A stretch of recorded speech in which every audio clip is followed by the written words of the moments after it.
Takes me a minute there. Good morning, good afternoon. What's happening, everyone? Good evening to my UK friends. How is everyone doing? Welcome to Thursday Live. I am Steve Leahy. It's been busy here, and that's been good. What's also nice about that is it hasn't been busy with commissions, so to speak. I got one that I'm kind of finishing up. It's been busy with all the other things, which is nice. So in between commissions, I work on everything that I need for the coming shows and just generally, that kind of stuff. So been busy that way, which has been really, really good. So I'll show you some of that today. And we are working on one of those items, the Corvette painting, which I started on Monday. So we'll get on that too. And that's what I got. So happy Thursday, everyone. Today's cheers for me is Gatorade Zero, the non-alcoholic hydrating drink of choice around here. I have a bunch of stuff to do after this. It's going to be another long night tonight, and I have some driving around to do. So I will leave the adult cheering to you guys, and yeah, don't let me down. So that's what I got. All right, so let's things switch around. Let's switch things around, and we'll get something going. Hold on, move this over here. What I will do, I'm gonna do this now. Yeah, I'll just keep up so I can keep saying hi to you guys and keep talking to you as we go. But I will move this one over here because we need this one here-ish. So I can show you, I'll show you stuff over here, which might be good. There we go. And I'll slide over here, just say hello, hello everyone, hello, hello. All right, good. So, there we go. I gotta move around the camera to see everything. There we go. That's okay though. We like this. That's fine. So this is a Corvette painting. We'll be working on this today. The general idea I'll just leave it there for now. But the general idea behind this is part of the 6 painting series that I'm doing featuring Pyrrole Red from Createx, which is this guy right here, or this guy right here. That's probably better. Yeah, so Pyrrole Red is this great red color. It's one of the opaque colors from Createx, and I love this color. I use it a lot. It basically replaced the regular Createx red, which isn't even here on my palette anymore. It's up here. So that's not it. That's Wicked Crimson. I'm betting that Wicked Red, this one here, it's a little bit darker. So it's nice. Pyrrole Red is a little bit more primary, but this was my go-to red before. So I've just swapped it out with the opaque red because the opaque red works. The binders in it is so good.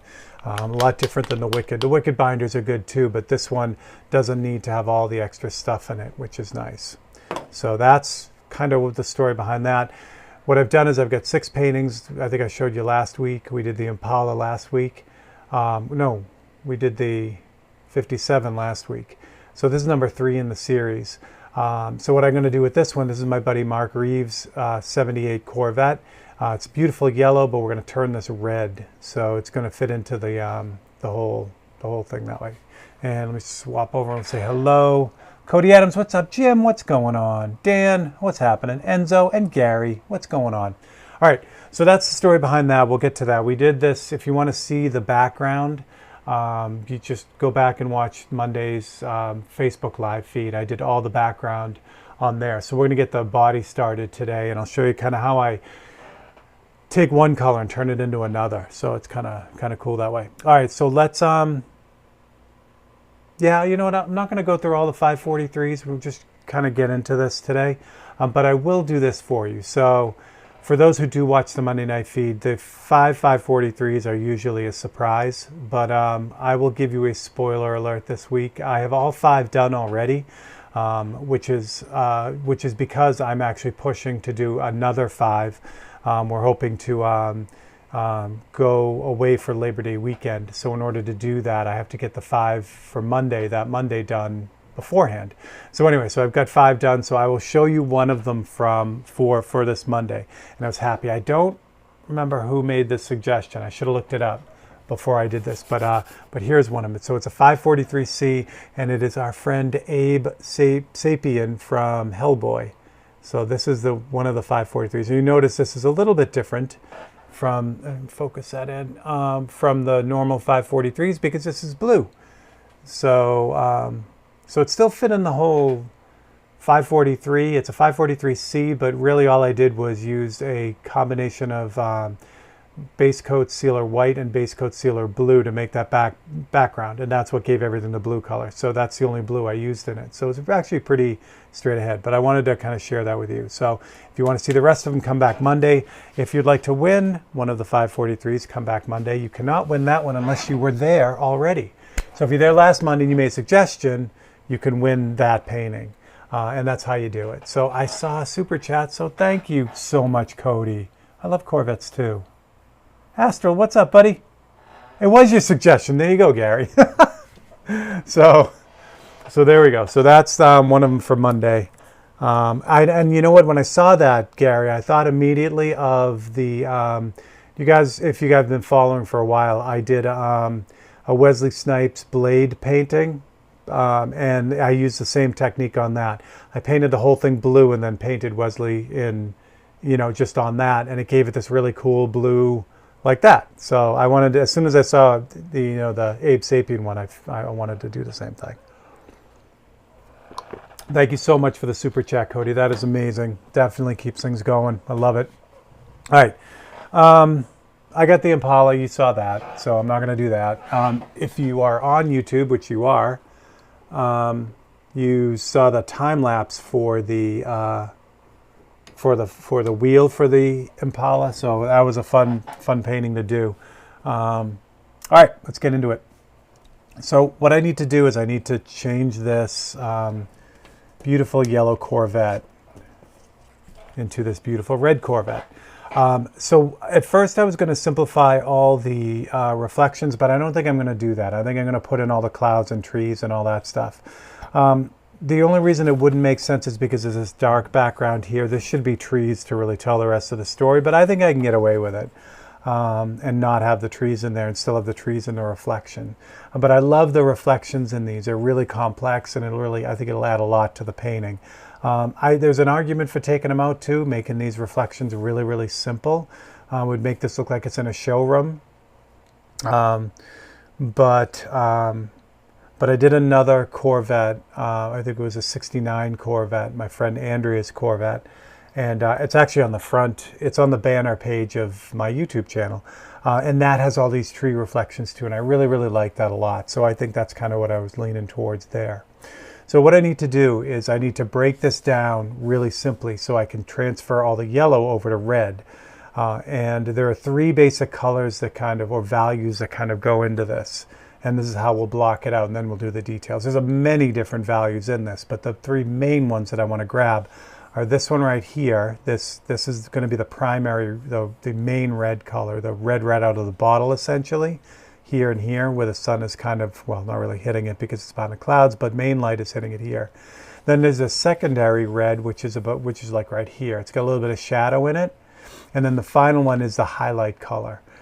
So those are the three I got to deal with when I'm blocking this in. And really, I only have to deal with them one at a time. So the first one I'm going to kind of deal with is the highlight color. That's going to go everywhere. And then the bright red is going to go next. And then finally is the tint color. And that's going to be how we're going to block this in. I would love to say we're going to get this all blocked in today. I figure we'll run for about an hour ish. Like I said, I got a bunch of running around to do. So we will see how that goes. And I'll try to keep up on the questions. If you've got any, let them fly. Gary, I have Gatorade today. Gatorade Zero today. I need Gatorade to sponsor me too. I drink way too much Gatorade. Timothy John Luke Smith. Tim, I lasted for almost the entire feed yesterday for you. That was awesome. I was sure I was going to fall asleep. I was actually watching it in bed. I got ready for bed, got in, turned on the phone, and hung out. Now, usually that means I'd be asleep, in 10 minutes, but I managed the whole thing. So Tim has just started a new painting, a Persephone painting, which is, I think it's the second one he's done. So that's a lot of fun. He did all the underpainting last night on his channel. What else we got? Dean, what's happening? I know you're always working. There we go. All right, Dean, thanks a lot, buddy. Excellent, excellent. Honey, what's up, honey? Here we go. Michael McClung, what's happening, buddy? All right. What I really need, I got my tablet over the side over there, which has all the comments on it. The next piece of technology I need is some sort of banner that will show me the comments as I'm like right in front of me, so I don't have to keep sliding around. All right, so let's get to it. So the cool thing about this photograph, let me show you the real photograph. I think that might be better than the printed one I have here. There we go. That's better. And we'll turn that back on. So, well, I'm kind of in the way.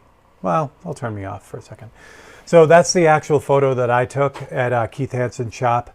So the main color we're going to be dealing with is that highlight color first. And that color it's got the really bright whites of the clouds, but it's also got this kind of shadow color in the clouds as well. That's that almost like greenish bluish color in there. So that's the color I'm going to grab because when I break it down, the details of the white, which will really be more pinkish, but still those bright light areas on the highlights, those are going to be put on top of that bluish color. So that's what I need to do. Now I would show you this in the Gary's painting, the 57, because it had that same blue in it, but that is on its way to Gary, so I can't show you that painting. I mean, because I could have showed you a picture of it, but I don't have it up. You know what? Maybe I have something similar here. Yeah, I do. Here's a good one. So the Ford painting, this one, the other painting that I'm working on, if you look at that front fender, see how that front fender has kind of a bluish purpley cast to it? And also the I don't know what they call it, not the hood, but that door compartment, how it's angled up. It's got that bluish kind of cast to it. So that's the sky reflecting through the red of the paint, and that's what does that. So that's the color I'm going to have to grab to do the highlights on this car here, specifically close to the sunspot, the reflection of the sun on that fender, right around it where it fades out that kind of purpley, reddish, pinkish color. That's the color I'm going for, okay? And then this car actually shows some of the other colors as well.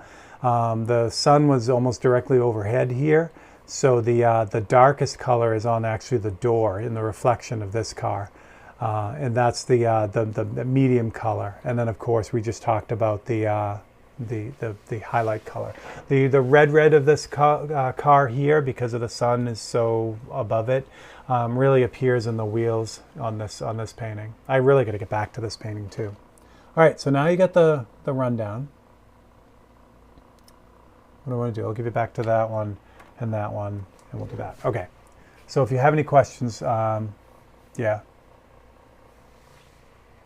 let's just fire them out there. London Pen, what's up, buddy? What's happening, Sean? All right, so really, ideally, what would have been good is to mask this off, and it guarantees I don't get any paint on the background. However, the way this car is kind of composed in the picture, I think I can get away with using just a cutout. So we'll see how that goes. So the first thing I got to do I have it already? Hold on. I'm going through I have all my copies over here. So I'm going to look to see what oh no, it's not going to work because it's a whole car. Never mind. Okay. Yeah, we're going to cut out the whole car first and see how that looks. We may have to mask it, which is okay too. I'll show you a quick way to mask that, or not a quick way, but the way that I would mask that. Unless you guys want to see the masking. You guys want to see the masking? Or you've seen the photo. Yeah, let me show you the masking method. Moving to hit you up for some hints on painting pens. Yeah, absolutely, buddy. Yeah, are you moving the shop or are you just moving personally? And then you know what's at some point, buddy, it's on my list to buy a lathe, a small lathe, like a pen lathe. I want to make, like I want to be able to turn more of these knife handles. I enjoy doing it. I've only done those couple, but I really had a good time doing it. So I'd really like to get a small lathe. So I'm going to pick your head on that. All right. Let's do the since I have everything here, let's mask this off, the background, and I'll show you how I do that. So one thing I don't like to do, especially on clayboard, is cut directly on clayboard with an X-Acto knife. The reason why I don't like to do that is because even the heaviest, the opposite, even the lightest of touch can sometimes put a groove in it. You'll dig into the clayboard surface or the the primer surface, like I have Autoborn sealer on here. So you can cut into that. Once you start doing that, it compromises the board. Paint can slip in there and kind of pool into that cut. So I really try hard not to, and that's something I learned from my automotive friends. So this is what we're going to do. We're going to do I have that? I may have to get the other, transfer tape, but that's okay too. All right, let's do it. So what I need to do is I need to cut out this shape here, and I need to put that on there, but I don't want to cut on this, so I got to do that separately. So I'll show you how I do that, and I'll use a photocopy for that. It's kind of a neat trick that I do for this. So let me grab my cutting mat. There we go. Just open the box. 57 looks kick-ass. Yes, Gary, I'm glad. Yeah, and Gary, and you have enough stuff to know the photos online and the photos that I post are never the same as what the real thing is. So I'm glad. All right. So what I'm going to do is I'm going to cut this out as if I'm cutting out a regular, just like one of the photocopy masks. And what I'm looking for is everything that's body color of this car.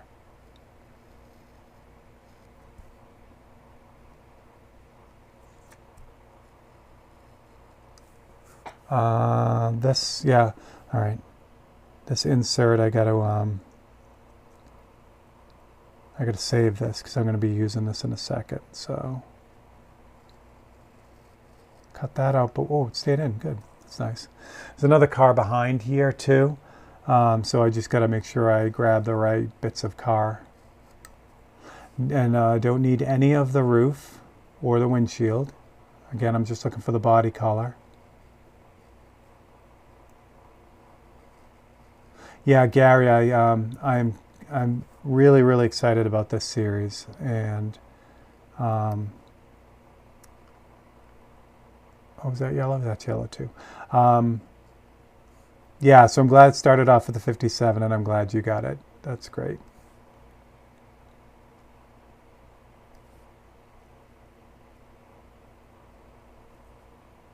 So the last series I did like that was the Ferrari series, which was fun. And the Ferrari series, they were all different sizes, and the only common thread behind them, or a couple of the common threads, one, they were all new Ferraris. Two, the framing on those were all, what were they? They were rosewood, but they were Peruvian rosewood. That's what it was. So all the frames were Peruvian rosewood on that. And yes, yeah, rosewood or mahogany. Anyway, they were the same exotic wood. They all had museum glass. And that was a really fun series. I think there were 9 of them in that series, though. They weren't like a uniform size. They were all over the road. I needed that too. Damn it. That's okay. So they were all different sizes, but they had those commonalities. They were different colors too, and those ended up spreading out pretty far and wide. I think I have 2 left. I have 2 of them left. Which is fun out of the 9. And those I didn't sell those until they were all done, all 9 of them. So I have this photograph of all 9 on, like displayed on the wall, and it was a good feeling seeing all 9 of those together. And then they just kind of migrated out after that. All right, so we'll get this out of here. We'll see where we're at. Actually, can I use that? Oh, I don't have to worry about that. I don't have to worry about that either. Lovely. All right, so yes, I do need that. Okay, so there's the cutout for this. So this is what I mean about this. If this was on a Yupo paper, I could use magnets all around the edge of this and hold it down. You see how this big part up here is really just kind of flopping around? So on the clayboard, it's going to be a different deal because as you've seen, the magnets don't really want to go through all the way through that clayboard. So it tends not to want to hold down the right way. Now the background on this painting is done, so I don't want any underspray to get underneath. I don't want to have to fix anything. So this is why I'll use mask on this part. So instead of trying to get the magnets to work or hold bits and pieces down, since I have to paint the whole thing, I'm just going to use an adhesive mask. And the adhesive mask I'm going to use is the FBS. So let me put these aside. We'll get out the FBS and I'll show you what I do with that. I am almost out of this. I got to place another order for this, but this is FBS gold mask. It's, even though it looks different in color, it's the same thing as the tape I use all the time. It just looks orange because when you put layer on layer, it turns this orangey color, but this is the same stuff. It just comes on a roll like this, and this has a backing on it like this. So what I'm going to do is I'm going to just cut out a piece that's big enough to cover this. Again, I need to reorder this stuff, which is funny because I feel like I don't use it, but I blasted through a whole roll of this, so apparently I use it. And while I'm cutting this, I'll look at comments here. Masking rocks. What did I miss? Oh, you're moving the shop. Awesome. Okay. Oh, great. Okay. Thanks, Sean. I appreciate that. Yeah, honey, Gary's collection is staggering. He's got some amazing stuff. Wayne, what's up, buddy? There we go. Yeah, he's oh good. Yeah, Gary. Yeah, that's awesome, Gary. Yeah, Gary has some killer stuff. So I first became aware of Gary because of his friendship with Mike LaValle. So Gary was close with Mike and would purchase a lot of, I don't know if a lot is a good word, Gary, but you have a bunch of things from Mike LaValle. So that's how I first kind of heard of Gary. And then Gary's been painting too, and he's been prolific in his collection of artwork from the airbrush community. And I mean, that's awesome for Gary, but it's also important for us because, one, it keeps things going when someone purchases a painting, but more than that, Gary has an amazing representation of the current state of affairs in airbrush art, and that's awesome. Like I'll see what he's grabbing, and it's some pretty scary stuff. It's really awesome. So, all right. So this is the mask. It comes on this little backing, this wax backing. So what I'm going to do is I'm going to use the airbrush to transfer my cutout, this, onto this. So I'm just going to kind of center this so I know I got it. And now, see, the magnets will work because I'm going through just this thin material. And again, the big reason to do this for me is so I don't have to cut on the clayboard. I could put this directly on the clayboard, do the same method and spray through it and then cut out on the clayboard, but I don't want to do that because again, I sometimes have a heavy hand, and as soon as you cut into that board, like I said, it'll fill in with paint, like the cut of the V where the cut is, that paint will immediately just suck into that crack, and it'll be darker. It makes repairs harder. It's just bad all around. So we'll get a magnet on here. I don't have to be super perfect because I'm using this just as a guide. The other thing I do need though is this little guy right here. So first thing I'm going to do real quick is I'm going to put in this little grate here and that little space underneath the side mirror. So I'm going to put a couple magnets on that. We'll get some black in here. What am I going to use for black? Well, I'll use 1 to 5. A little bit thicker black just so I can see what I'm doing here. Yes, it does. That's true. Wayne, how are you doing, buddy? Yeah, it does. It does show how that artist has also changed too if you're collecting over a period of time. So I got black in there. I'm just going to kind of hit this little radiator opening, I guess, and then the little spot underneath the mirror, which is also black. What do I want to do? No, I want to take those off. I want to take the middle out. So I want to take the car out now. Make sure I got couple magnets on there. There we go. Take the car out of there. Now I can do the rest of it. Is that lined up though? I don't really like the way it looks. I don't really like it.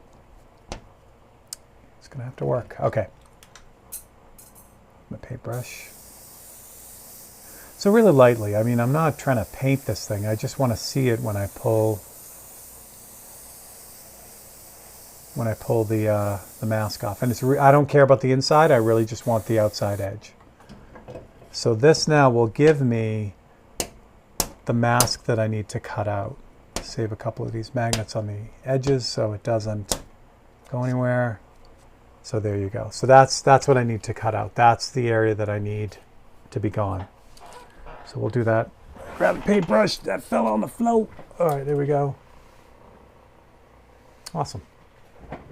What I'm going to need for this, so I got my knife here and I've got the blade in it. I've been using this for a couple days. This is really sharp, but it's not, I need something that's crazy sharp because I really want to just kind of run the blade over this really lightly to cut this. This stuff is really, really thin. So I want to have a really sharp knife to just cut through the masking. So I will replace the knife blade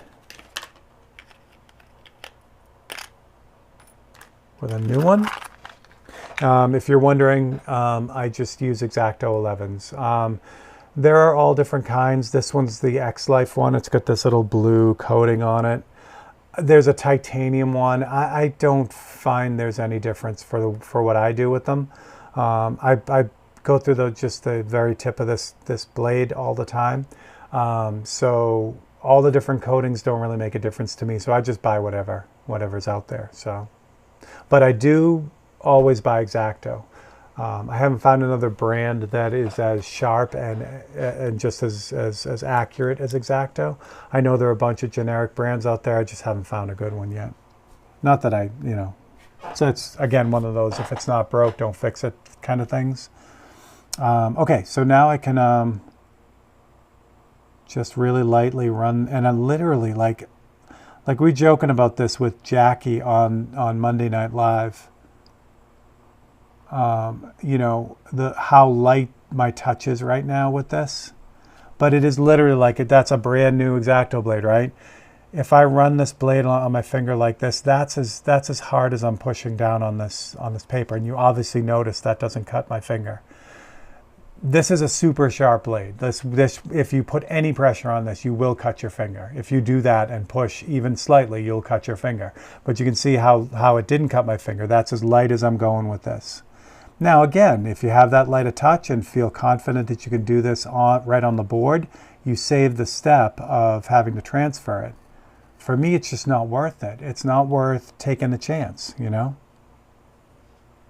right. The other quick note here is if we're going to be exact on this, which we should, I'm going just a really slight amount on the outside of what I sprayed. So just on the outside, maybe, I don't know, less than a 64th of an inch, just on the outside. And what I'm accounting for is this, and it's slight, but it's there. So if you were to use a mount marker that shows, if you could look at it's just a straight side view of the mask I cut out. So this is the piece of paper. This is like I said, we're magnified a lot on this right now. So this is the magnification of the piece of paper, and that's the mask I cut out, or that's the paper I cut out. And this is the masking material. So when I spray that, if I was at an angle like this, I'd get this slight halo from the spray. So the spray comes down, but there's like this shadow essentially that the paint misses as it sprays. If I spray this way, I won't get that, but that'll also blow up push up the template. So what I'm doing is I'm just simply compensating for that little shadow. Plus I'd rather be a little bit over anyway, because then I know that I won't get any gaps in the in the color when I spray it. So I hope that made sense. It made sense in my head, but things often sound good in my head that do not really translate well to the real world. All right, so this guy here, I gotta kind of fix that because I don't think I had it in the right spot. I think the template moved on this little radiator opening thing. I don't even know what they call it on a Corvette. The marker lights are in here, the directionals are in here too, but I guess it's a radiator. Next trick, sword swallowing. Yeah, and Cody, that's another great way to do it. I like this way because it's exactly like, I know there's, like when I transfer with graphite paper, there's always a bit of fudging that goes on with that because, you know, the pencil maybe isn't in the right spot as you're running, or as I'm running around it. Where this method, it is almost exactly what I cut out, you know, and I can see that edge really, really clearly. So if I'm doing a small painting, which I usually do, then I'll use this method to do that. It just really is accurate. But on a bigger panel, like if you watch Scott do the the transfers with the graphite, and I do graphite all the time too. It works a lot better or works really well for larger. Why am I going out this far? I don't even need to go out this far. It works well for larger paintings because, again, now the resolution is smaller essentially. You're using a pencil to do that graphite tracing, and the painting's, you know, normal size for people, like 16 by 20 or whatever. That pencil line is really small. If I do that here on a 3 by 4, that pencil line now proportionally is a lot bigger. So, did I get everything? I think so. I didn't even need to do this radiator thingy, actually, now that I think about it, because it's going to be black. Same thing with this little guy here. It's going to be black anyway. I didn't think I got everything. So now what we're going to do is we're going to remove this, because this is the part I want paint on. The question is do I remove the radiator thingy? Yeah, so well, let me get this off first, and I'll explain my thought process here.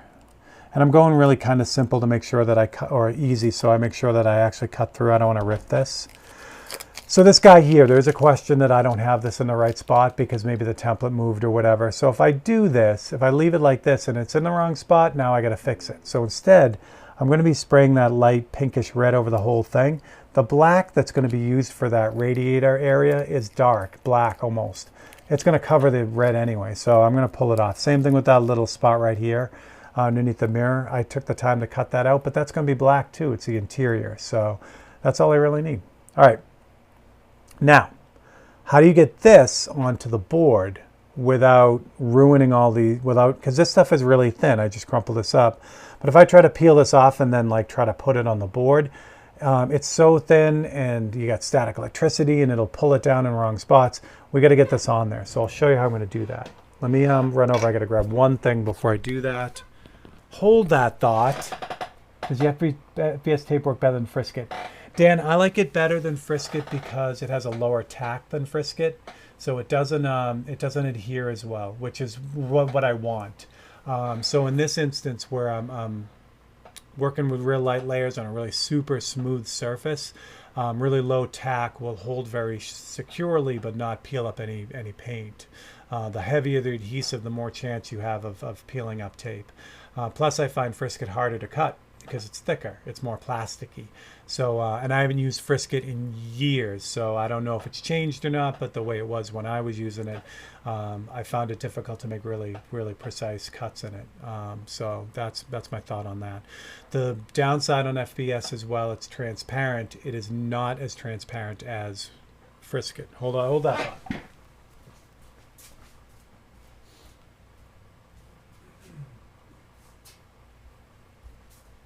Okay. So it's great that you bring that up, because this stuff here, this is transfer right, this is transfer paper, but this is clear. So this is a lot like what Frisket is, but this one's, you know, it's kind of, it's see-through, it's translucent. Frisket is completely transparent. It's like a sheet of acetate. This has some, you know, whatever. So there are two ways you can get this. You can get it, you know, clear like this, or you can get it like a masking tape type material. And I've talked about this stuff before. This is great. You can buy this. The rolls aren't that expensive. However, if you don't want to make the investment in an entire roll, because there's a lot of it on here, and this stuff does go bad. The adhesive, any adhesive is permanent over time. Keep that in mind. So if you have a roll of this stuff, and you can see it happening here, it's ripped on the outside edge. What happens is if you let this stuff sit for a really, really long time, it'll just glue itself together essentially.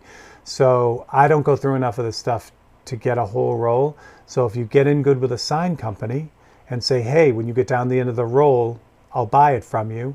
Almost every sign company will just give it to you. They'll just give you the end of the roll. They can't use it because they need a big sheet of it to do like the side of a truck or whatever. So when they get down to like the last 1.5 feet or 2 feet, they usually just, throw the roll out. So you can get in good with a sign company, even a small one, and say, hey, I'll buy your transfer paper when you're done, or when you get down to the end of the roll, and then, be nice to them, maybe give them a painting, a small painting or whatever. It'll work out great. So that's how these kind of happen. So there are two, like I said, there are two kinds. There's this kind of masking tape style, and then the clear kind. The clear kind is very good for what we're about to do. I'll show you the clear one. The downside with the clear one is, though, it has more adhesive on it.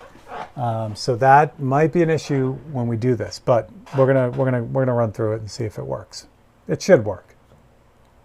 So again, the stuff is clear. So we take same thing, a piece of this that's about, that size.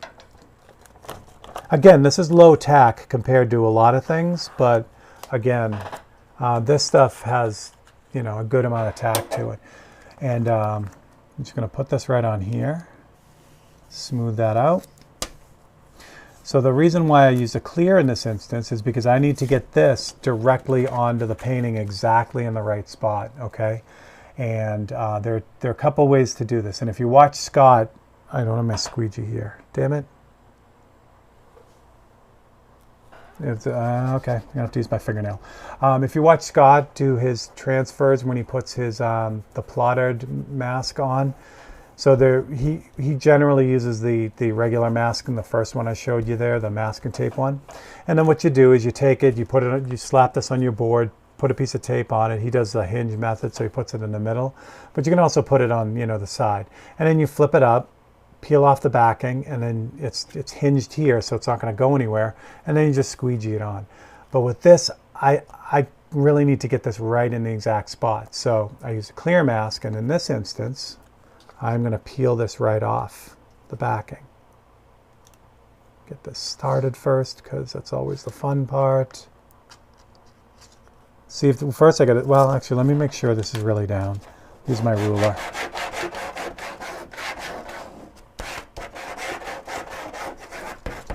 There we go. And we're going to get this ready to go so I can go right on it. All right, now let's grab this. So I just peel this off really carefully. Again, we want to make sure that the mask stays on the transfer tape, paper, whatever you want to call it. So now I've got the whole thing. So now, because this is clear, I can see right through it. If I had the masking one, it would be difficult to see through it. I could see through it, but it'd be a little bit more difficult. I will check comments in a second. So now what I want to do is I want to line this up. Oh, okay. I just totally freaked out. I'm like, I cut that wrong, but I know what I did. All right. So I'm going to use the back quarter to start this, because I don't have the roof, I don't have the wheels, but I do have the back corner and I have the front fender. So that's what I'm going to use to line this up. So I just kind of hover right above it, and I can, kind of twist and turn this thing as I'm coming in kind of for a landing. And then once I get it right in the right spot,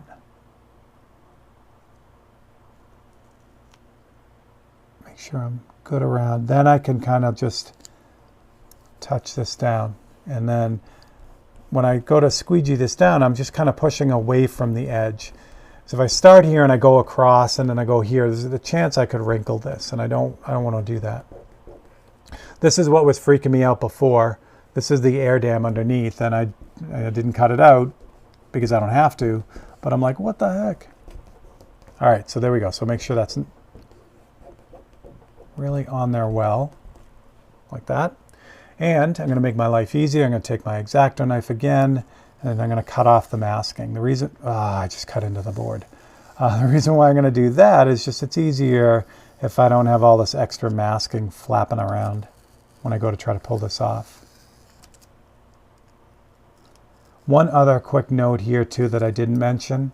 After I was done on Monday night with the background on this, if you were here Monday night, I put a couple little scratches in this and I just kept bouncing it around. And then after the feed, I put another scratch on it. So I'm like, you know what, I'm not doing this. So I fixed all the scratches and then I painted it. I covered this whole thing with UVLS satin. I did 3 coats. So that really is going to help me a lot here because that UVLS locks everything in.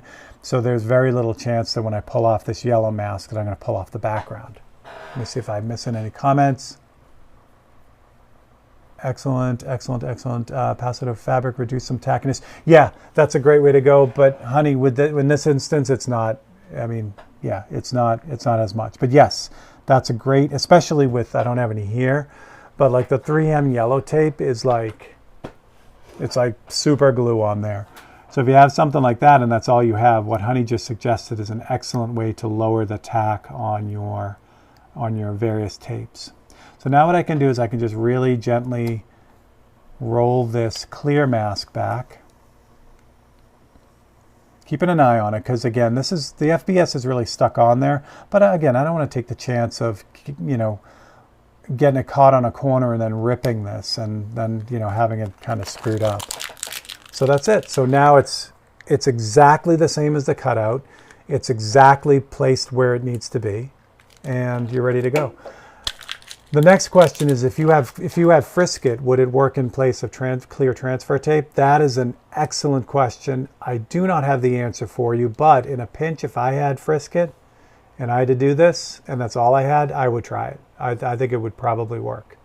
But again, like I said, it's good. It's a good thing to get in with a good sign company anyway, for many reasons. Your local sign company can do a lot for you, whether it's, you know, I don't know, even like a lot of sign companies now print too as well, because they're the plotters and the equipment that usually do a lot of the sign making stuff can do stuff like stickers as well.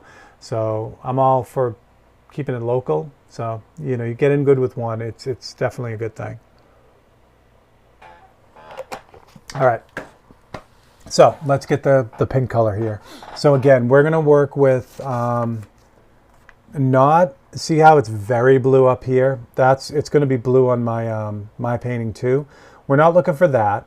We're not looking for the really light washed out, maybe kind of like this. But basically in this range right here of this yellow right here. But again, we're thinking red. So we're thinking red, but we're also keeping in mind that there's some blue from the sky in there too. So that's the way we're going to kind of attack this. Steve McCready, what's up? FBS has a bunch of other tapes too. So I've only used the gold. I have a little bit of blue here, but I've never used it. So I'm sure there are other options here. What I want to kind of throw out there is more the theory behind it. And then, you know, you can, like the Frisket, you can try it with different stuff to see if it works essentially. And who knows, you know, you may find something that works amazing and then you can let me know. So that's how it all works with us in this crazy community. All right, what am I going to use for this? I'm covering the whole thing, so I think I'm going to use... Let's use Mike's brush. So we're going to use a Mobro here, this Rich Pen 113C.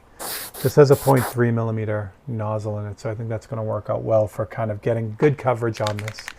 Now, I don't know if you can really pick it up. Put some white in here first. Let me zoom it in a little bit on this, and I'll show you the practical application of this. Oh, get some light on this thing too. How about that? And focus that. There we go. So if you look at the back side of the car here, can you see the gray that's kind of popping through there? Right there. And then on the front fender, you can see more gray. See, that gray you're seeing is actually underspray. When I did the background, that's the airbrushing that snuck underneath the template and ended up getting on the white. So I would get the reverse if I didn't have this adhesive mask on there. But the point is here now, remember I did a little bit extra or went on the outside of the cut a little bit. So now I'm seeing that gray everywhere along the outside edge and even like right there too. So that means I did it right. Now when I put this color on here, there's not going to be a weird white gap anywhere, which is going to be good. All right. Mr. Parker, what is up? Frisk gets the same vinyl distorts madly, works, but do not. Yeah, there you go. So I have done that too in the past. Leave Frisket on for a long time, and like actually sign company. There you go. Sorry about the light in the way, but a guy who owned this great art store and sign supplier type of thing. He was a guy way back in the early 90s. It's when we were talking about, you know, adhesives and everything. He was the one who told me that every adhesive is permanent over time. So you have some that say they're removable and all this other stuff. They are in the beginning, but if you leave them on there long enough, they're going to be permanent. So, all right, let's get to it. So I put some white in this brush. I miss that art store a lot. I actually worked for that art store when I was a kid. It was a warehouse type art store that was the biggest one that I knew of in Massachusetts. Just warehouse full of art supplies. It was glorious. So I worked there for a couple of years. And yeah, it was amazing. A lot of fun. All right, so there we go. So the white, we're going to obviously go with some Pyrrole Red. I'm going to put this on the palette first because Pyrrole Red, all the opaque colors they're strong. They're strong. So if I put a whole drop of this stuff in here, it's gonna be red. So I'm going to grab a little bit on the end of a paintbrush to start, right there. And let's see what we got. So I'm going to grab the red first, since that's really what we're doing. I mentioned that there's some blue in this, but the blue is extremely minor. So it's easier to start with the red, get the right red, and then add that touch of blue, than to add a touch of blue and then try to make it red. I'm going to itch my nose with the end of the paintbrush too. These are all the things you don't see when the Steve cam is off. All right, that looks pretty good. That looks pretty good right out of the gate. I want a little bit more red though. Yeah, I want a little bit more red. So again, yeah, I don't have the palette cam on because we have the Steve cam on, but I just touched the brush into the red just to kind of get it to rise up into the bristles. Yeah, that's better. I like that. And there's our pink. All right, now, Tim can attest to this about having a palette of colors that work for you. The biggest advantage of keeping your palette limited, you know, not having every color that a company makes. I mean, you can buy them all, but like I have a whole rack up above with like all the colors, but becoming familiar with how a color works, like if you have one red that you love and you stick with that red, you're going to know exactly how much of it, by using it over and over again, you're going to know exactly how much of it will do what you want it to do because you've done it a bunch of times. That's how it is with me in this red. If you have 5 reds and you say, oh, that one looks close to what I want, and it's a different like pigment strength or whatever, you're constantly trying to like adjust the colors to get them to do what you want because you have so many colors. So especially in the beginning, what I'd suggest is really find that palette of colors that you need, but stick to them. You know, try to mix the colors you need from those colors. It has a bunch of benefits to you across the board. One, learning how to mix color is paramount for what we do, and like I said, you'll get really used to a set of colors, and you'll have your palette, which is a blast. All right, so I need that. So now let's get the blue in here. So what I'm going to do, and this is the same thing, I'm going to use a touch of the daylight blue, the opaque daylight blue. I've been using this a lot lately, so I've gotten really comfortable with it. And so I know what to expect, which is exactly what we were just talking about. So I'm going to grab a paintbrush again. Now this I need even less of. So I'm just going to grab the corner of the brush here, just the corner of the bristles, put a little bit of blue on that, and mix that in. And what I'm trying to get it to do is turn like a really super pale pinkish purple. And that little bit of blue did just what I needed it to do. So there it is.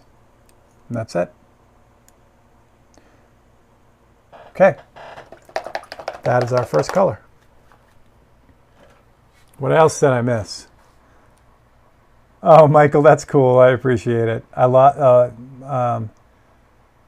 lost an entire illustration once for leaving Frisket on a plate illustration board. Exactly. So plate illustration board is, for those who don't know, is super smooth, like what I'm dealing with here with the clay board.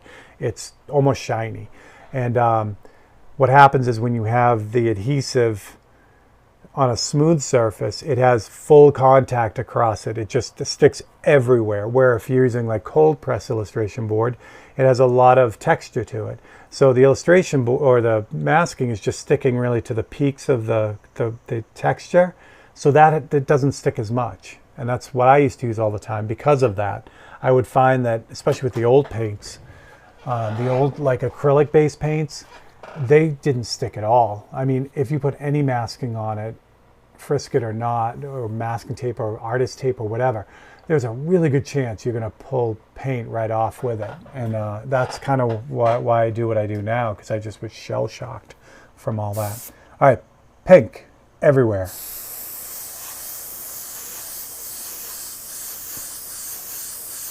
Really like coats. This is opaque white, opaque red, some reducer because the white was reduced, and opaque daylight blue. So this is an opaque color, which is perfect.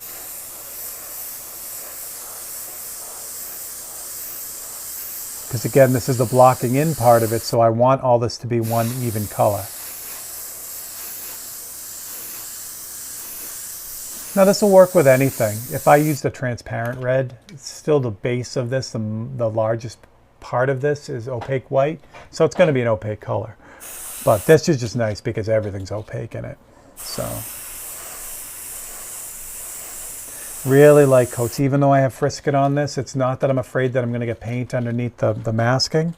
I want this to be really even. So by keeping it light and the air pressure at a higher PSI, like 40-ish, yeah, it's about 40, it'll break the paint down into very small particles, give me a super smooth, clean type of finish on this. If I go real heavy and I get any kind of wetness, it's gonna build these like little mountains of wet paint that will then dry into this texture, and I don't want that. So just light coats over and over again. This is so much easier at this point. If I was using a photocopy, I'd be having to hold all this stuff down, and yeah, this is the way to go on this part of it.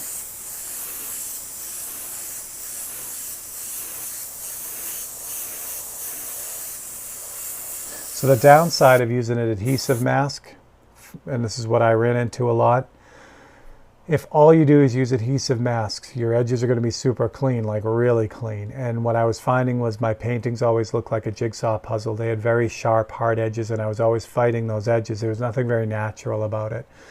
So that's what happens with Frisket a lot, especially on portrait work. If you have if you're blocking off areas with a really hard edge, it's really tough to fight back from that. It smooths out, but it takes a lot of work. Where if you naturally have some of that paint kind of getting underneath the edges of the mask that you're using, either a handheld shield or just a cut piece of paper or acetate, you get a little bit of paint under there, and then that mixes together, and if you're not, flooding the thing, you get this really nice, softer edge,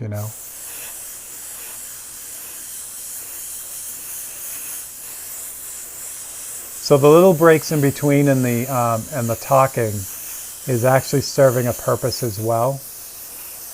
So I'm putting on a layer and then I have to let it dry. I have to let it cure. So, so taking a break and talking is a good thing. I think I was going to do a Tech Tuesday on this, but I may do this with you guys. So then I still may do it as a Tech Tuesday. So there gets a point where we start to move closer to saturation, meaning it's the paint on the surface is looking like the paint in the cup, or the airbrush cup. I'm getting to that point where the more I add, it's not changing the color any. It's totally covered. I'm just adding paint to it. So when you get to the end like this, it becomes difficult to see how much paint you're putting on it. So there's a trick I use for that too. Especially light colors. Dark colors you can usually see, but light colors, it makes it more difficult. So what I do is I'll tilt the panel. I hope this will work for you guys. I'm going to back you guys up a little bit. What else I miss? 58 Caddy's looking good. My dad's giving me a fit. Yeah, Michael, the reason why is because that portrait is tiny. So you bit off a lot on that one, and I'm super happy you're wrestling with it. You'll get it. You'll get it. But again, what you're doing on that painting is not easy. So don't think you should be knocking it out of the park in one shot. Let's see if this works. I don't know that this is going to work. That's why I want to do it for a Tech Tuesday, because I can set up all the cameras and lights. I don't think it's going to show. We'll try it. Oh, you know what I can do? Let me darken this a little bit. Actually, let me move the lighting out. Maybe it'll work better without the lighting.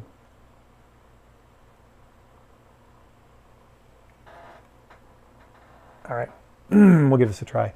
So what I do when I get it to this point, now it's got pretty much all the pink on there, right? So if I put another layer on, it's really hard for me to see putting the paint on there. The problem with that is if I can't see the paint going on, I don't know how much paint I'm putting on. And that's when you pull the trigger back too far and a bunch of paint comes out because you're trying to see a difference, and that's when you make a mess. So there's a way to do this so that you're not looking at the color being applied, you're looking at the wetness of the paint. So what I do is I'll kind of hit it from an angle, or look at it from an angle. I don't know if you can see it, but the paint is slightly darker because of the wetness, or it's reflecting, it's lighter, but you can see the wet paint as opposed to the more matte dry paint. So that's what I'm looking for. I'm not looking at the color anymore. I'm watching that, that wetness of paint essentially. And then from there I can see how much I'm putting on. I can do that. I do usually like a 50% overlap so that I get a really smooth finish across the whole thing. But that's kind of how I get it done.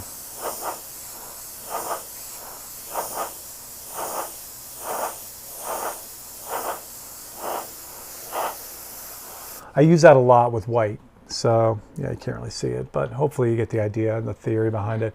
But I do it with white a lot because once you get white to a certain point, you can't see it. So if you're trying to cover something really nice and even with white, it's a great way to do it. And then you don't have to worry about flooding it, which I've done a million times. It's not fun. The other thing I'm going to do, since I've got it on here, I'm going to turn it this way and put the last coat on this way just to make sure I got it even. Ryan, what's up, buddy? It's always fun, Ryan. It's always fun. Franz, what's happening, buddy? Here we go. Yeah, that whole Frisket thing, even adhesive things. Like I feel that because I use this photocopy method, even off of my own drawings, like I'll do it, like with that jet painting I did, the 2 jet paintings I did. There were a lot that I did the drawing and then photocopied my drawing and then cut out the sections I needed from the photocopy. So it's not just, photos that I use as guides. I'll use my own drawing as guides too, but I'll still use that same photocopy method. And that's a huge advantage because if you get into motorcycle painting or, anything like that, to be able to do that technique and not have to cut on the surface is gigantic. All right, last pass on this and then we'll be ready to move on. Oh, I'm almost out too. I guess this is the last pass.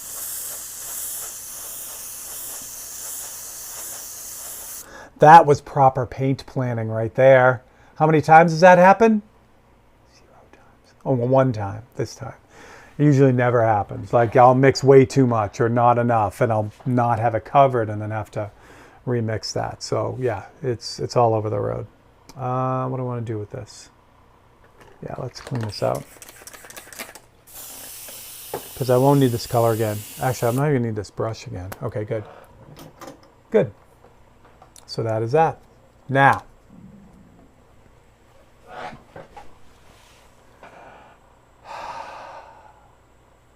here's my thought on this. For the same reasons we just talked about edges and things like that, what I should do at this point is peel off all the masking and just do the rest of it with photocopies, because that again will ensure that maybe a little bit softer edge that I'm looking for. However, the background is protected now. So I could leave it on there and then deal with any unusually hard edges later. I'm leaving it. I'll leave it. I think that'll be good. We'll block it in. I'll do the final detail. Yeah, the final detail and highlights without the masking on it. So that way I can adjust that, but I think that's going to be good. So again, I'm not worried about this blue shift up here. That I'm going to do. That's like a final detail kind of thing. Mark's car has these great graphics on it, very simple, very, very clean. Actually, the tail end of this car is also black because it ties in with the graphics. I'm gonna remove the vinyl graphics and just make it a red car. So again, I don't want it to be Mark's car. I'm gonna paint this yellow Corvette, Mark's Corvette, on a bigger scale, and I want to paint it from the rear end of it because again, the rear end is completely black. It's a really great paint job on this. So I want to do it that way for him, or well, you know, to give the car the due it needs. But for this one, I'll change around a little bit. All right, what else did I miss? Astral, you must be getting good at this. No, Astral. I'm just getting good at fixing crap. Thanks, Gary. Yeah, no, I love it. I love it. And it really, for me, it feels selfish because, you know, it's just fun for me. It's exciting to be able to have some interaction, you know, during the week. Especially, I mean, I was doing the feeds before COVID, but they really picked up speed after COVID. And that was huge to still be connected to, you know, all you guys and the collectors and everything through all that mess. So, yeah, so I really, you know, I couldn't be happier with all of this. So I am going to use photocopies to do the rest of this. It's just the outside edge I was thinking about. All right. So now next, I got itchy nose today. The next part is going to be the red. Yeah. Oh, those clouds are a lot of work. So we're at that crucial point now. So when I started this, I was like, I'm going to put all the clouds in. Now I'm thinking about it again. I have to make that decision now because once I start, there's not too much going back without redoing it. What do you guys think? Clouds? No clouds? If I don't do the clouds, then the reflections become a lot more simple. But I really like the clouds. And I mean, there's a lot going on in this painting. All right, so the Chevy had a lot of stuff going on in it. The Impala didn't have as much stuff going on in it. This one's right in between those two. So doing the clouds would give this a little bit extra interest, and there's not a lot of chrome on this, so that might work out really well. Why is my nose so itchy? What's the wives' tale for an itchy nose? That's right, you have boogers in there. What are you guys saying? You know you want to. Gary, I really do. All right, I'm doing clouds. Using Frisket stylistically, Peter Owen did a J.C. Leyendecker type illustration on his book and the complete airbrush photo retouching book. I love that book. Clouds, part 101. Okay, you got it. Clouds. All right, so it changes the deal here. So first thing I'm going to do, like I have the photo, which is what I'm staring at up here. I'm going to jump back to the photocopy for this because of the scale of the photocopy, it's a little bit less intimidating than the large printout photograph that I have right above here. So it'll give me a chance to really look at this thing and break it down a little bit more cohesively. Having a large-scale reference photo is great, but it can also drive you nuts. It can make you see things that aren't going to be in the final painting. Even worse, it'll make you force things into the painting that you couldn't see because of the scale on this size. And that goes true with a larger painting too. You know, I mean, you start jamming stuff in there that shouldn't be. So when I have the black and white photo, it makes it a lot easier to see what's going on here. All right. Yeah. Good. Clouds. Okay, so we're going to cut out. This is going to be a good one. This is going to be a pretty involved cutout. But again, like most things like this,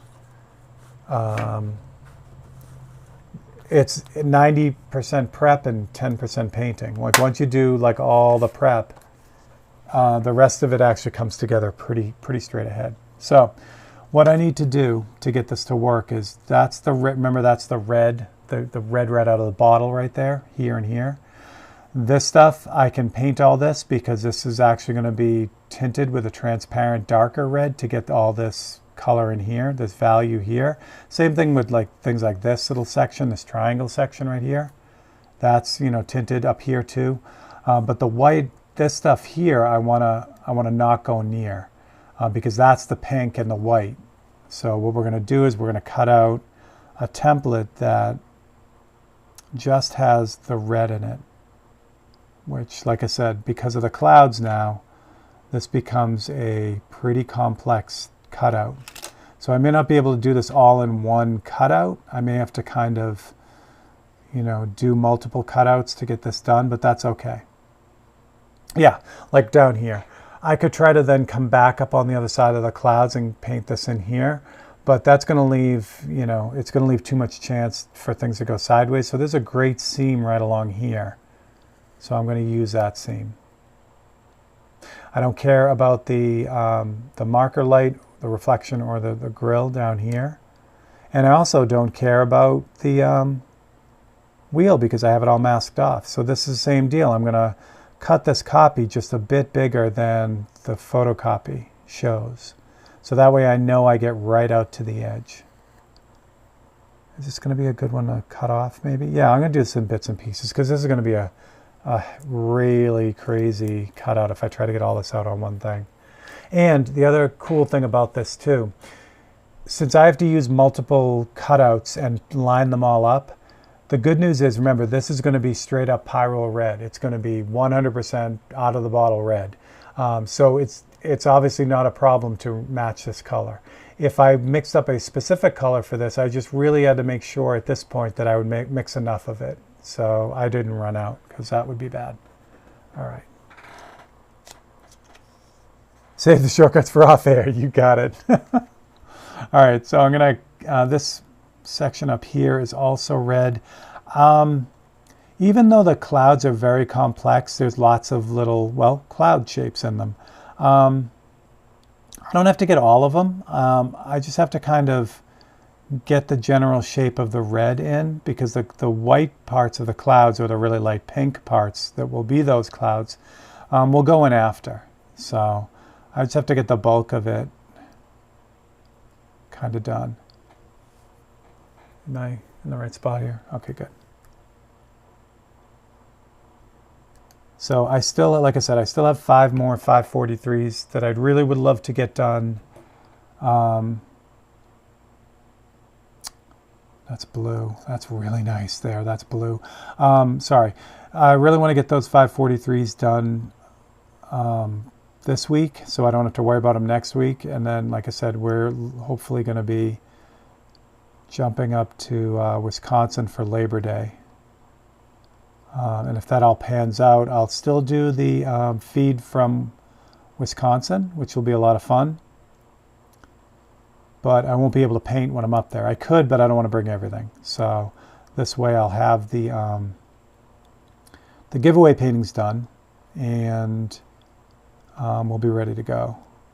So for those who made suggestions last Monday or this Monday past, all 10 paintings come from your suggestions from Monday. So, and you think that's, might have been a challenge. It was not. The suggestions again were insanely good. I had such an easy time picking 10 of them. For those on YouTube who don't know what goes on Monday, we do a live feed on Monday nights, and you can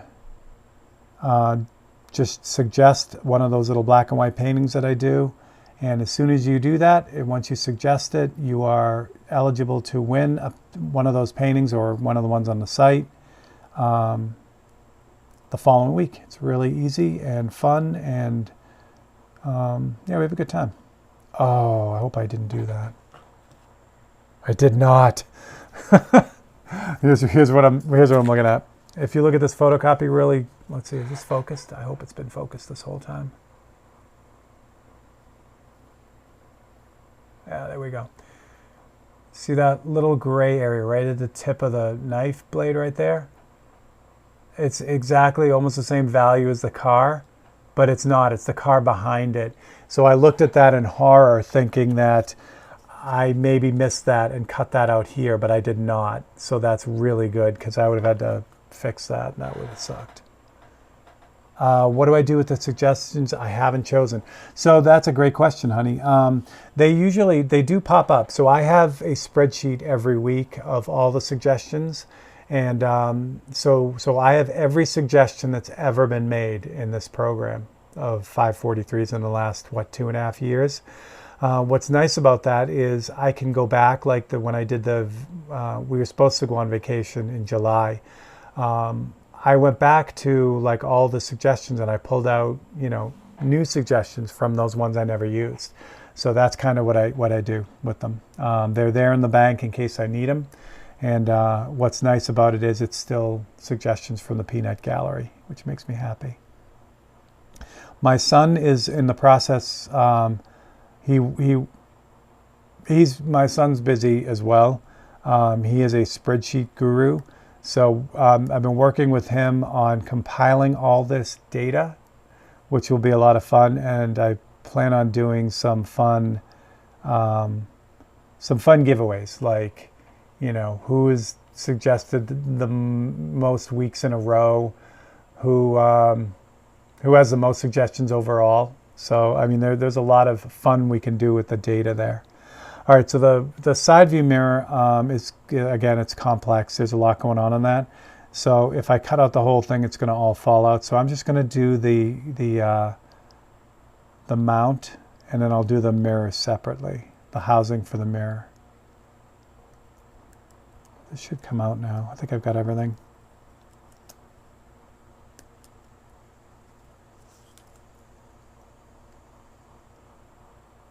So yeah, we have a good time.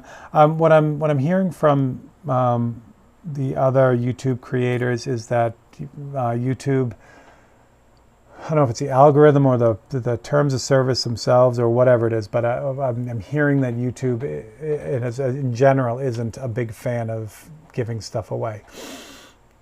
So which is okay, because I couldn't do the same thing I'm doing for the Monday night thing on Wednesday as well.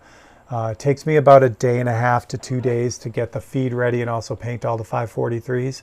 So if I doubled that's not sustainable. It means I'd be doing 543s all week, which wouldn't let anything else get done.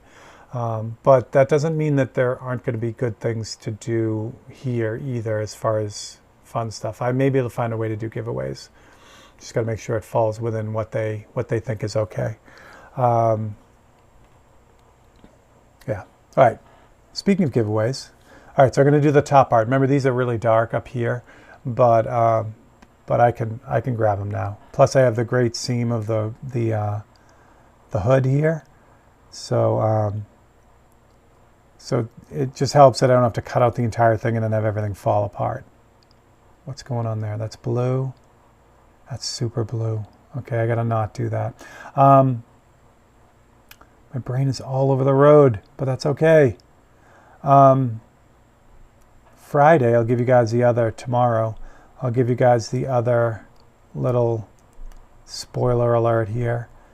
So I did that Iris pedal, the guitar pedal, with my friends at Copper Sound. So I mentioned this on Monday. We're going to do a giveaway on Monday, start a giveaway on Friday, tomorrow. So I have the new Kingpin pedal, which is an overdrive pedal, guitar pedal. And I'm going to have you guys make suggestions on what I'm going to paint on that, which will be a lot of fun. See what you guys come up with. And then between myself and Alex at Copper Sound, I'm going to pick pick one of the subjects as the winner, and I'm going to paint that subject. And then Copper Sound has got a neat swag bag, kind of a gift planned for the giveaway, and I'm more than likely just going to give away a 543 to the winner. So they'll be able to pick a 543. And your next question is if you won a 543 in the Monday night thing, are you eligible? Because you can only win one 543 on Monday night. You are absolutely eligible. This has nothing to do with Monday night. So you can win a second or third 543. All right, how am I doing here? I'm doing good.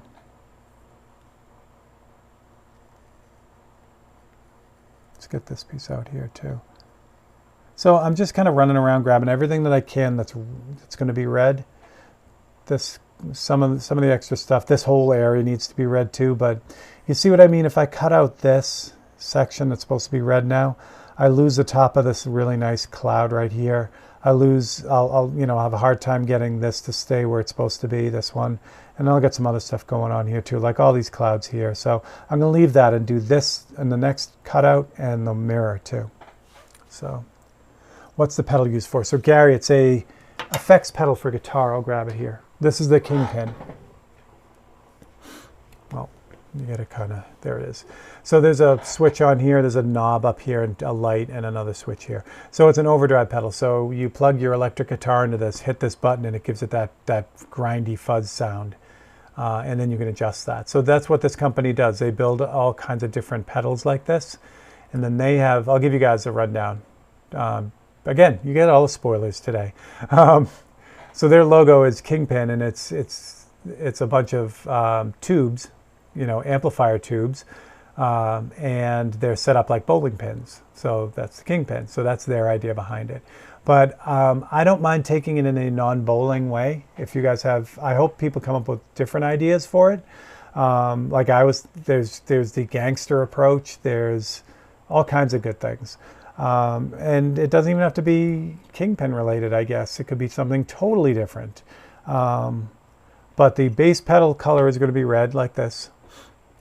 I'm going to paint the top face. I'm going to cough right now.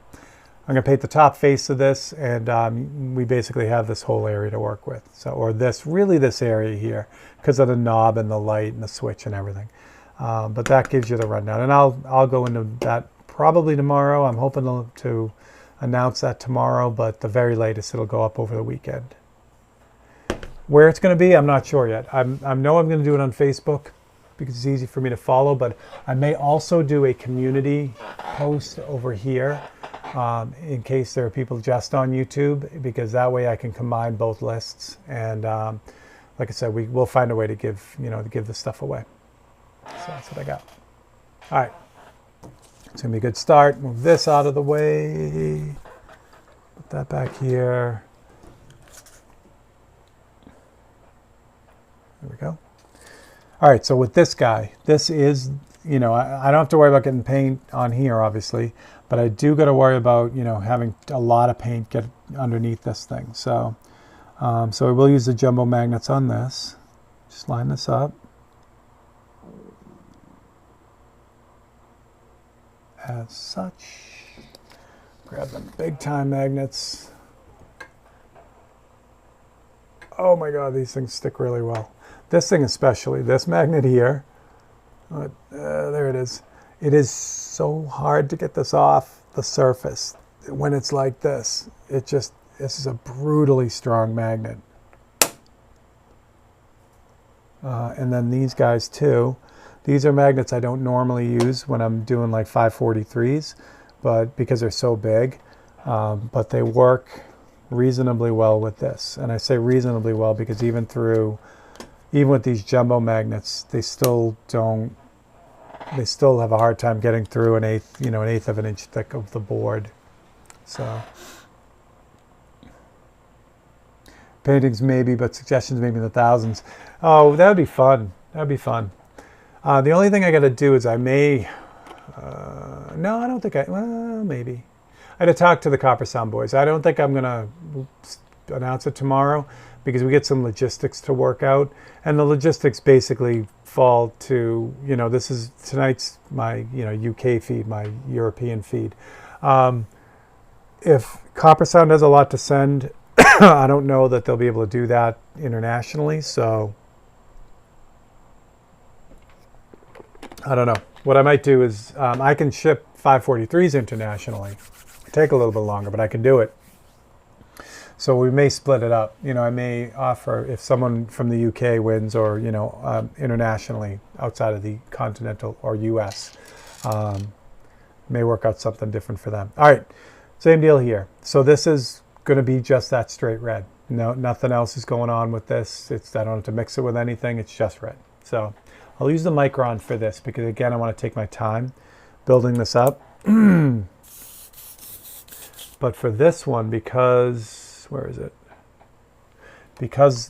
opaque red is thick, I need to reduce this a little bit. Now the opaque red is, again, part of the opaque line. It's the same as the black and white, so I don't have to add 40, 50 or anything to this. I just reduce it, and that's all it needs, which is lovely. So I'm going to add about 20% reducer to it. Correction painting is close to 550 and 543s. Correction paintings is close to 550 and 543. I'm not sure I know what you mean, Franz.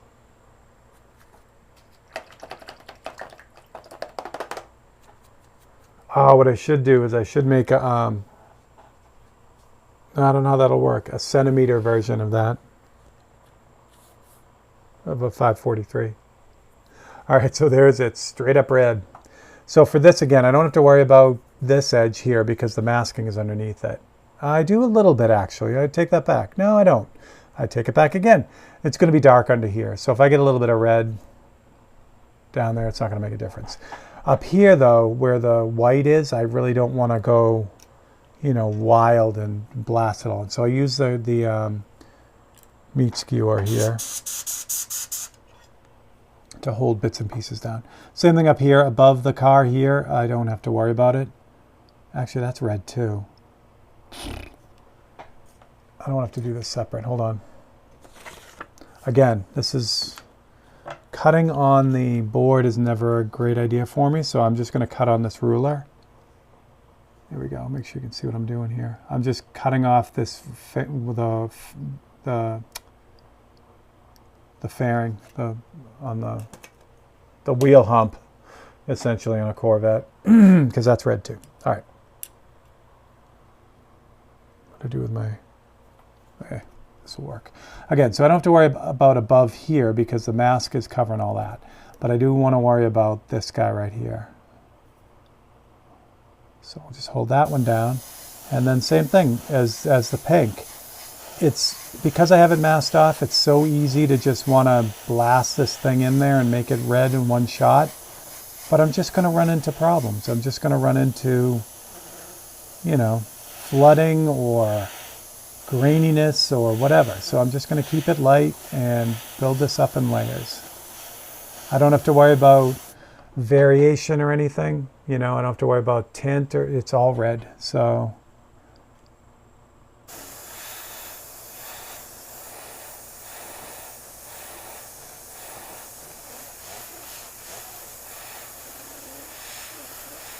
If I do get some underspray, if I do get some of that paint going underneath, again, it's not going to kill it. It's not going to be the end of the world. I just don't want to have a ton of it. Especially on these clouds. The clouds are nice because any underspray, any fuzziness, it gets covered by the edge of these clouds that are going to paint in anyway. So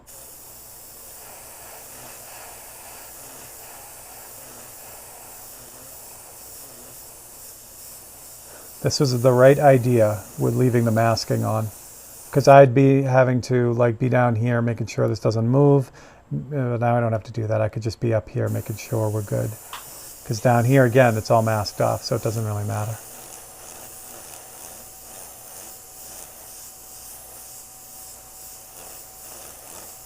Lovely.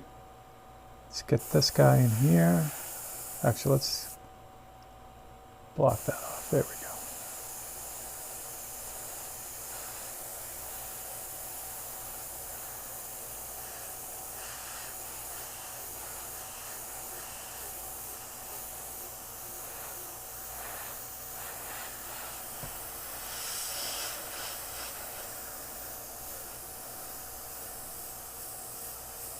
I'm not super worried about the wheels. Like the wheels, oh no, they're masked off anyway, never mind.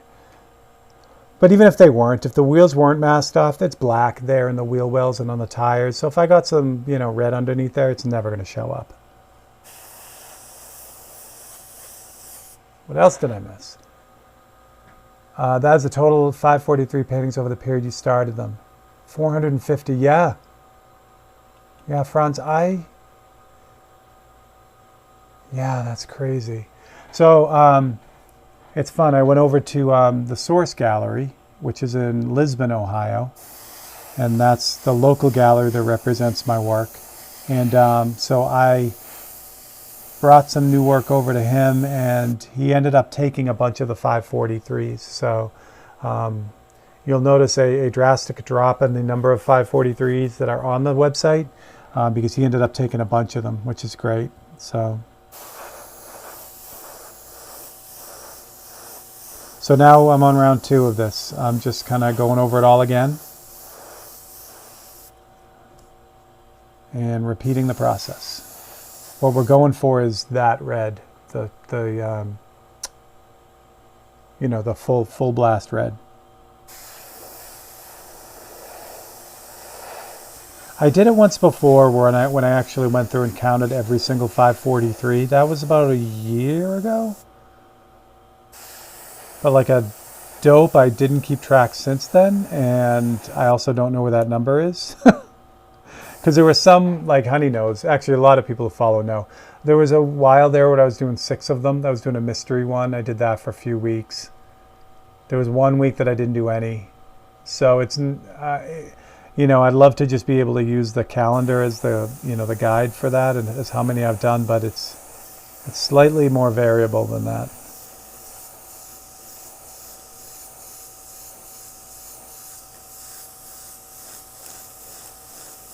But it's a lot of them. There are a lot of them.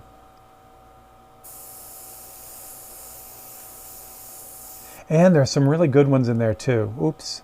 What we may do is I may do like a Steve's choice. Like I may pull out some of the ones that I really, really love. Like either as a suggestion was amazing or everything worked right with the painting or there's a special thing. Like one of the ones that comes to mind immediately is the Mount St. Helen 543 that's still on the website. It's still in there, I think.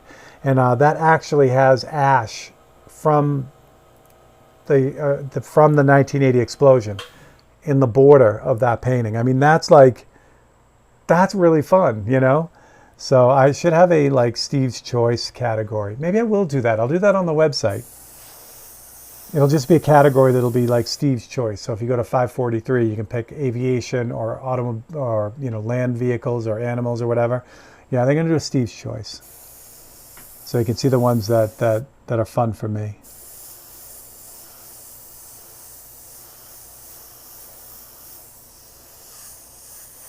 All right, so we're almost there, almost there. What else we got? Timothy John looks meh. It's average of 260 per year if you painted 5 per week. Yeah, that's the average. So, and that's pretty close to the mark.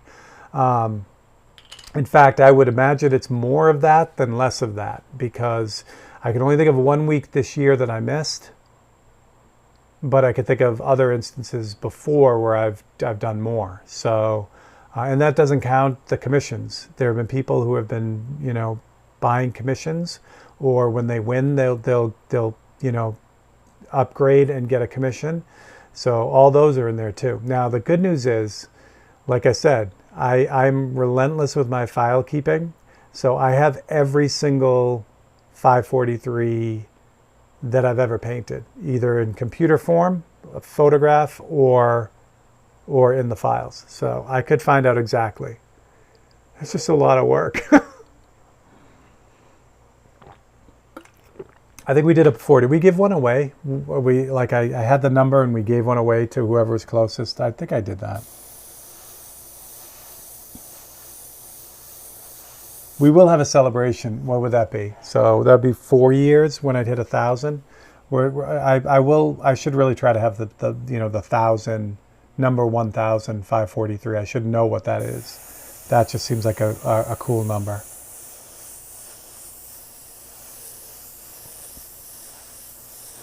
The other good thing about 543s too, and I love you guys. I love that you're sharing and supporting everything that I'm doing, either financially or just by clicking the like button or in subscribing. But the goal is to be big. The goal is to have this, be all the social media part be the main part of the way that I get this stuff out there. And obviously you guys are all of that. What I love about the 543s is no matter how big things get, that's infinitely sustainable. I can always do that. It changes the odds quite a bit. If we have 400 people on Monday night, it definitely changes, your odds of winning. But what I love is the people who have been in from the ground floor. I'm pretty sure most of the regulars have one, at least one. So that's great. As far as YouTube, I'm working on membership right now, so we can offer the members something a little bit extra. But again, it's all making sure that it scales the right way, and the people who have been supporting me all along are always part of that group. So thanks for everything. It's crazy that I've had this YouTube channel for 12 years, and I didn't start doing anything with it till last year. So I feel bad about that, because had I put the time into it, a 10, 12, 13-year-old channel by default has a lot of growth just by default. So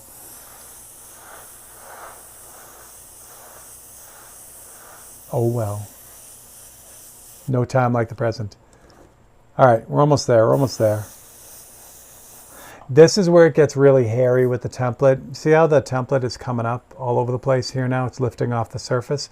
The paint is just drying and contracting the paper. Add to that, I bought the wrong paper. When I went to get paper last time, I bought 20-pound paper. Usually I buy 28-pound. 28-pound, the heavy paper, resists this happening a lot better, just because it's thicker. So next time I go, I'll have to get the 28-pound. But again, all in all, it's not going to make a difference, because you'll see.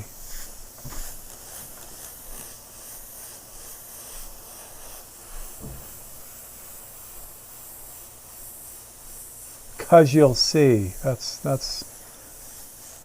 like what Mom used to say. Because I said so. What kind of answer is that?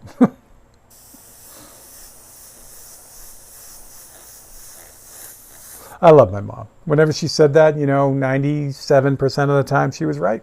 All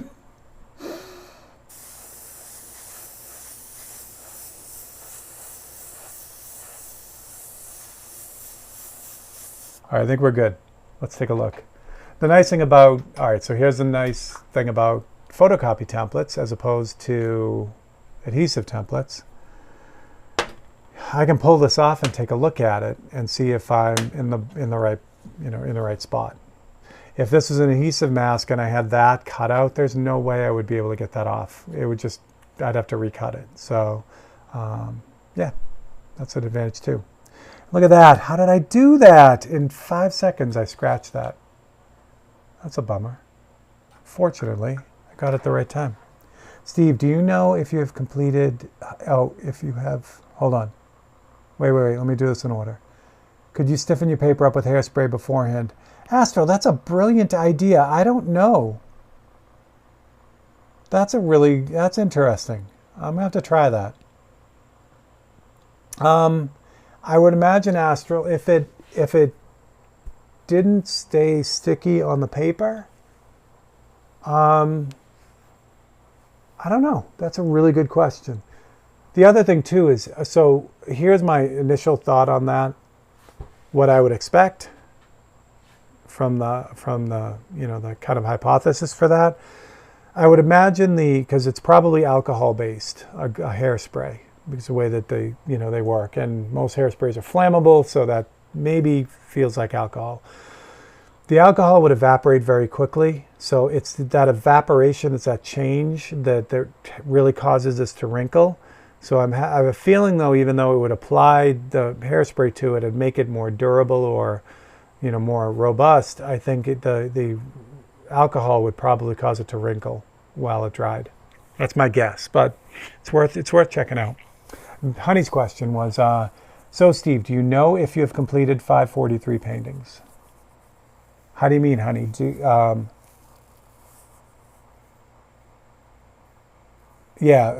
Expand on that, honey, for me. Or are like how many 543s? Or what? Oh, for those who missed at the beginning, I'll throw this out there again since we're talking about 543s. Because you guys have been awesome and hanging out, and I showed this at the beginning of the feed, I will give you a spoiler, one of the 543s from this week. And this thanks to Gary. He was on and remembered that he was the one who suggested it. I did Abe Sapien from Hellboy. And again, I'm gonna brag all over the Autoborn sealer. So again, this Autoborn sealer is what I put on all the boards, all the 543s and blah, blah, blah.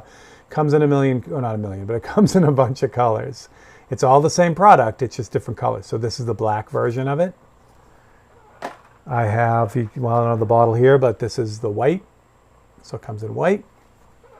Comes in all different colors. It comes in blue, which is where we're going with this.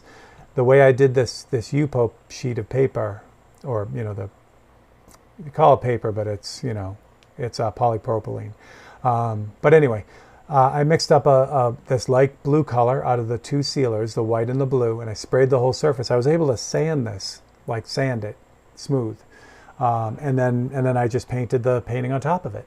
And you could do that with any color, any base. You could make up your own sealer color. There's silver, there's transparent. It's an amazing, amazing product. So there you go. You got your spoiler. So now you know what's coming on Monday. There we go. I'm sorry. Where we go? Because it's universal to work on edges as well. Oh, wait. I missed Timmy. Timmy. Sorry, Timmy. Tim, when was the last time you called Timmy? All right. Tim Jelinek-Smith. I'm finding the white mixture with the orange to fight blue shift is becoming more and more important to master. Yeah, that's great for the blue shift. And it's so fun to do, too. Like, once you get that, like I used a lot of red oxide to do that. But yeah, once you find your favorite color for that, yeah, you can do some fun stuff. So with the 543s, I can't show you it because it's another one of the 543s for this week. But if I have a black field and I need to put white on top of it, because the opaque black has a real like brownish cast to it, white on top of black will immediately turn blue. They'll look bluish. So I had a little bit of red oxide to it to cancel that. So when you see the 543 on Monday that I'm talking about, and I'll point it out on Monday, the white area that I have in there isn't white. It's this orangey color, but you can't tell because it's shifted back and forth and canceled it. So anyway, there you go. Rick Latta. I don't work hard, Rick. I'm having a blast. Rick, that's great. I'm stealing that. You spread yourself thinner than paint through an airbrush. That's awesome. All right. Other interesting note, See how non-pink this now looks compared to this, right? Even though you saw that pink when I mixed it up, it's the strength of the red is just over. I mean, just crazy. So anyway, let's keep going. What I think we'll do, let me finish this part of the red. We'll finish blocking in the regular part of the red. All right, for my Monday nighters who are on now, how do you feel about working on this again on Monday? Yeah, just put a yes or a no if you're on Monday nights too. Because what I can do is I can do the red and then we can do the clouds on the cloud part of the reflection on Monday. If you're a YouTuber and you're only on YouTube and you want this on Thursday next week, that same thing, then let me know that too. Because these got to get done anyway. And even if you guys say yes and I can't work on this one again until Monday or Thursday, I can start one or the other in the series. That's not a problem. So it won't slow me down any. So let me know. I'll leave that up to you guys. Wayne says, sure. Anything you choose is excellent. Okay, good. Yes. All right, so Monday. So what I may do is we'll get the red blocked in, the regular red. I'll do the next step would be the darker value. You know, like so we'll get the rest of the red blocked in this part here. The next step is to do these darker value fades here and here, that kind of stuff. The last part is to finish up the reflections. But the nice thing about doing that is to see all that come together at the very end might be a really cool feed. Because it's visually overwhelming sometimes when you look at something, but yeah, when you see it broken down, it'll be a different thing. So yeah, let's do that. Let's get the red done, the regular primary part done. I'll do the darker value on my own so that Monday night we can just do the clouds in this car. Yeah, and then I think I'm going to time lapse the wheel on this one too. The wheel is great. Not only does because now that we're doing the clouds, check this out. The wheel in this photo, you can see the clouds in the chrome reflection. It's awesome. So I think I'm going to do that. So now, I couldn't do that before because it wouldn't have made any sense, but now it will. All right, let's get this going. So now what I got to do is I got to cut out the last little bits that I couldn't cut out before. Yeah, like the mirror and then the back part here. It's not really a B-pillar, I don't think, because it's part of the rear end of the car. But and then the front end of the car, like the headlight part of it. We need to cut that out too. Squeeze me. All right, honey. I'm sorry I didn't get what you were asking on the 543s. I'm positive that's me, not you. So if you can, Monday's fine. Okay, we'll do it. I'll watch on Tuesday replay. Franz, that's awesome. Yes, please do. That would be awesome. The other important thing about my European friends, or not only European, anyone who's watching from GMT or more east of that, if you are watching the Facebook Live after the fact, please feel free to comment, and I will see those comments, or I'll do my best to see them. The only thing you really can't do on the Monday night feed is make a suggestion. That's the only thing you really can't do in the replay. But feel free, if you have a question on something you saw, or if you're a YouTuber and watch the feed and have a question about Monday night, my memory's bad, but it isn't that bad. So you can ask me, a question about, the Monday night feed too, if there's something that came up. What else did I miss? Okay, yeah, the mirror. Oh, the mirror is interesting because I don't want to do this pink up here, so I'll just do the housing of the mirror and then the back of the door here.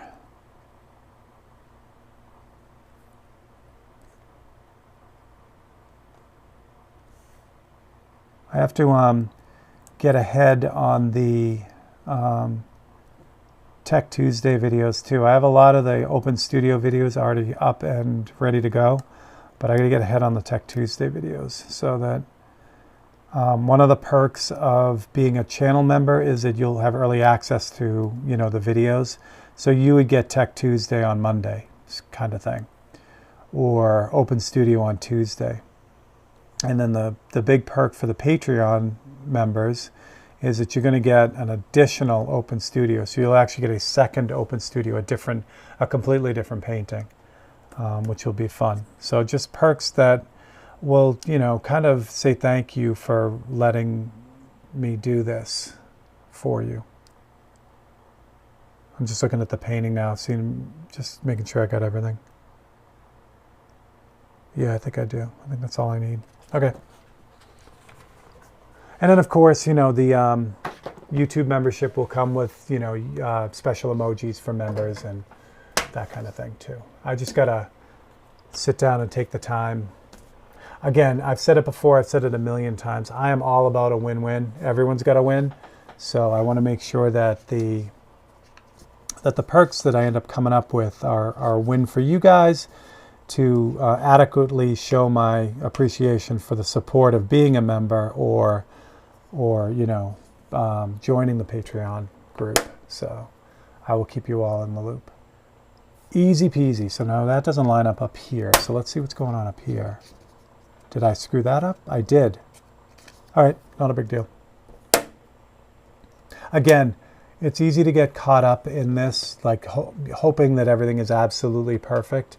In the blocking in stage, it really doesn't. I mean, it's better if it's, you don't want to screw it up totally, but if it's off a little bit, it actually makes the painting a little bit more dynamic to fight back from some of it, It's just, if everything's perfectly lined up, again, you get that real, jigsaw puzzle type feel. And trust me, I've done plenty of those paintings. I don't want any more of that.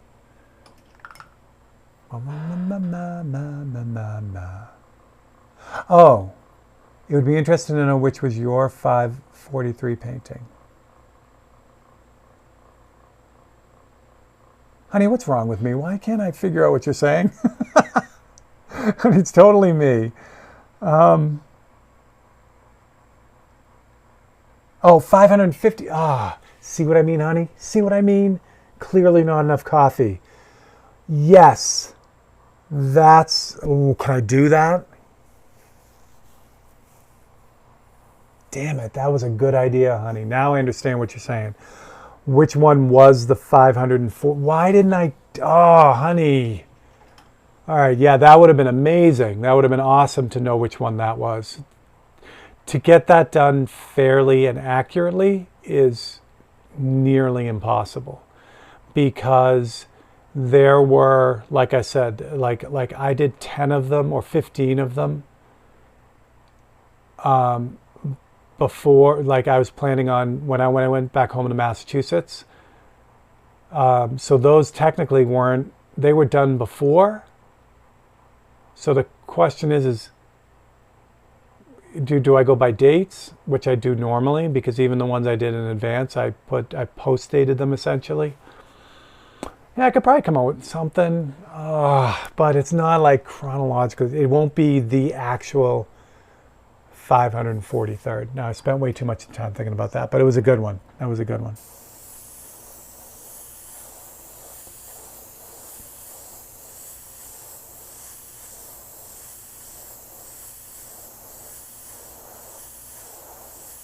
I suppose I could, though, because we could just say it's the 543rd. It doesn't matter when.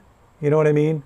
Like, I'm assuming the 543rd would not match chronologically with if I had done them all in order, five every week all the way across. But I bet you I could find out which one the 543rd one was by going through all the spreadsheets. That's another project.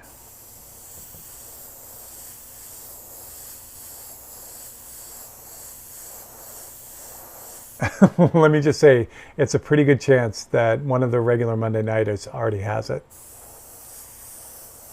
Gary has a few of them. Honey has a few of them.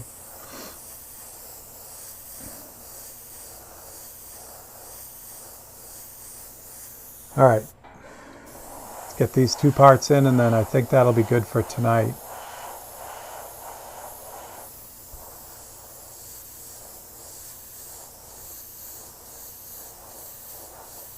What would be easy? It's going to take a while, but it's going to be easy to figure out who the 543rd winner is.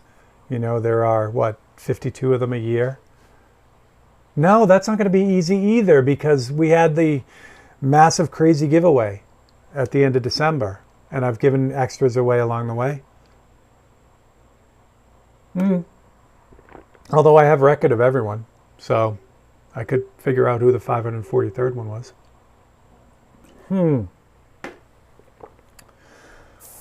So many fun things to do. And this is where my amazing son Colin is going to come into play. You know, he's going to set up the data gathering from all these spreadsheets that I have. So I think all of it is highly possible. What I think it's funny is it only happened once so far. I think once, maybe once. So, and it is specifically the Boba Fett painting. So I was doing those Star Wars paintings where I do the portrait of the pilot and then the ship in kind of a ghostly way in the background, and then the ship in the front. So I did Boba Fett twice. Didn't realize it until after. They're different. They're slightly different. Like the ship is different, but I try not to do the same thing like that. Like when there was a run where everyone was suggesting the alien from Aliens, you know, and so I got a lot of requests for that, and I did that 3 or 4 different times. But every time I did it differently. But the Boba Fett one was, you know, that was me forgetting what I did.